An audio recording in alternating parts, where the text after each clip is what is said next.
नमस्कार। माता वैष्णो देवी कैसे प्रकट हुई?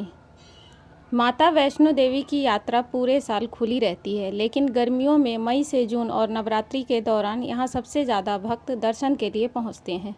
माता वैष्णो देवी मंदिर देश के पवित्र धार्मिक स्थलों में से एक है। यह जम्मू में कटरा से करीब 14 किलोमीटर की दूरी पर त्रिकुटा पर्वत पर स्थित है। हिंदू मान्यताओं के अनुसार इस मंदिर को माता रानी और वैष्णवी के नाम से जानते हैं। माता वैष्णो देवी कैसे प्रकट हुई? पौराणिक कथा के अनुसार वैष्णो माता का जन्म दक्षिणी भारत में रत्नाकर के घर में हुआ था। माता के जन्म से पहले उनके माता पिता निसंतान रहे। कहा जाता है कि माता का जन्म होने से एक रात पहले उनके माता ने वचन लिया था कि बालिका जो भी चाहे वे उसके रास्ते में नहीं आएंगी। बचपन में माता का नाम त्रिकुटा था। बाद में उनका नाम भगवान विष्णु के वंश में हुआ, जिसके कारण उनका नाम वैष्णवी कहलाया। मान्यता है कि माता वैष्णो देवी ने त्रेता युग में माता पार्वती, सरस्वती और लक्ष्मी के रूप में मानव जाति के कल्याण के लिए एक सुंदर राजकुमारी का अवतार लिया था। उन्होंने त्रिकुटा पर्वत पर तपस्या की थी। बाद में उनका शरीर 3 दिव्य ऊर्जाओं महाकाली, महालक्ष्मी और महासरस्वती के सूक्ष्म रूप में विलीन हो गया। माँ वैष्णो देवी मंदिर की कहानी और महिमा के बारे में माना जाता है कि करीब 700 साल पहले मंदिर का निर्माण पंडित श्रीधर ने किया था। श्रीधर एक ब्राह्मण पुजारी थे। श्रीधर व उनकी पत्नी माता रानी के परम भक्त थे। एक बार श्रीधर को सपने में दिव्य के जरिए भंडारा करने का आदेश मिला, लेकिन श्रीधर की आर्थिक स्थिति इतनी अच्छी नहीं थी, जिसके कारण वे आयोजन की चिंता करने लगे और चिंता में पूरी रात जागे। फिर उन्होंने सब किस्मत पर छोड़ दिया। सुबह होने पर लोग वहां प्रसाद ग्रहण करने के लिए आने लगे, जिसके बाद उन्होंने देखा कि वैष्णो देवी के रूप में एक छोटी कन्या उनकी कुटिया में पधारी और उनके साथ भंडारा तैयार किया। गांव वालों ने इस प्रसाद को ग्रहण किया। इस प्रसाद को ग्रहण करने के बाद लोगों को संतुष्टि मिली, लेकिन भैरवनाथ को नहीं। उसने अपने जानवरों के लिए और खाने की मांग की, लेकिन वहाँ वैष्णो देवी के रूप में एक छोटी कन्या ने श्रीधर की ओर से ऐसा करने से इनकार कर दिया, जिसके बाद भैरवनाथ ने ये अपमान सह नहीं पाया। उसने दिव्य लड़की को पकड़ने की कोशिश की, लेकिन वह ऐसा करने में विफल रहा। लड़की गायब हो गई। इस घटना से श्रीधर को भी बहुत दुख हुआ। श्रीधर ने अपनी माता रानी के दर्शन करने की लालसा जताई, जिसके बाद एक रात वैष्णो देवी ने श्रीधर को सपने में दर्शन दिया और उन्हें त्रिकुटा पर्वत पर एक गुफा का रास्ता दिखाया, जिसमें उनका प्राचीन मंदिर है। बाद में ये मंदिर दुनिया भर में माता वैष्णो देवी के मंदिर के नाम से विख्यात हुआ। धार्मिक मान्यता है कि माँ वैष्णो देवी के दरबार में आने वाले श्रद्धालुओं की यात्रा तब तक पूरी नहीं मानी जाती जब तक भक्त भैरव घाटी जाकर मंदिर में भैरव बाबा के दर्शन न कर ले। वैष्णो देवी का विश्व प्रसिद्ध और प्राचीन मंदिर भारतीय राज्य जम्मू और कश्मीर के जम्मू क्षेत्र में कटरा नगर के समीप की पहाड़ियों पर स्थित है। इन पहाड़ियों को त्रिकुटा पहाड़ी भी कही जाती है।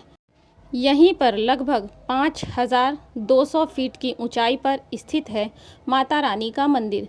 यह भारत में तिरुमला वेंकटेश्वर मंदिर के बाद दूसरा सर्वाधिक देखे जाने वाला धार्मिक तीर्थ स्थल है।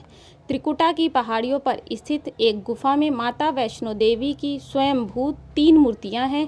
देवी काली, सरस्वती और महालक्ष्मी पिंडी के रूप में गुफा में विराजित हैं। इन तीनों पिंडियों के सम्मिलित रूप को वैष्णो देवी माता कहा जाता है। इस स्थान को माता का भवन कहा जाता है। पवित्र गुफा की लंबाई 98 फीट है। इस गुफा में एक बड़ा चबूतरा बना हुआ है। इस चबूतरे पर माता का आसन है, जहां देवी त्रिकुटा अपनी माताओं के साथ विराजमान रहती हैं। भवन वह स्थान है जहां माता ने भैरवनाथ का वध किया था। प्राचीन गुफा के समक्ष भैरव का शरीर मौजूद है और उसका सिर उड़कर 3 किलोमीटर दूर भैरव घाटी में चला गया और शरीर यहाँ रह गया।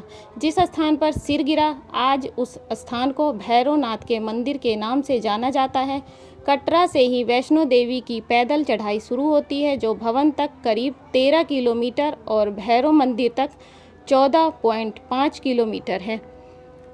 मंदिर के संबंध में कई तरह की कथाएं प्रचलित है। एक बार त्रिकुटा की पहाड़ी पर एक सुंदर कन्या को देखकर भैरवनाथ उससे पकड़ने के लिए दौड़े, तब वह कन्या वायु रूप में बदलकर त्रिकुटा पर्वत की ओर चल उड़ी।